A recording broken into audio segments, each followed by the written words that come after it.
По данным Башкортостанстата, продукты питания в регионе заметно подорожали. Для сравнения приведем стоимость некоторых видов товаров продовольствия в октябре 2014 года и сентябре этого года. В расчет берется, как правило, 1 килограмм. Цена главного продукта на столе – хлеба в прошлом году составляла 37 рублей 6 копеек за килограмм. В сентябре текущего года стоимость хлеба достигла 40 рублей 11 копеек.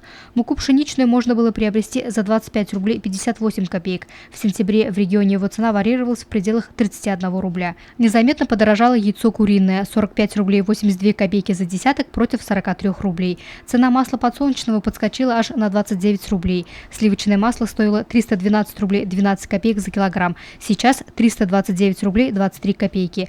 Литр молока пастеризованного с 36 рублей 66 копеек вырос до 39 рублей 9 копеек. Заметно подорожал сахар. Его килограмм в прошлом году стоил 35 рублей 26 копеек. Сейчас цена варьируется в пределах 55 рублей.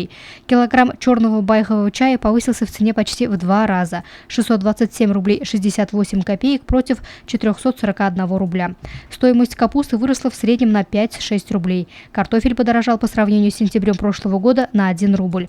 Лук в прошлом году стоил 18 рублей 75 копеек, сейчас 20 рублей 72 копейки. А вот цена моркови подскочила довольно ощутимо – с 19 рублей 75 копеек до 26 рублей 44 копеек. Рис стал дороже аж на 12 рублей. Цены на мясо тоже кусаются. В минувшем году килограмм говядины бескостной можно было приобрести за 265 рублей килограмм. Сейчас же придется выложить все 300.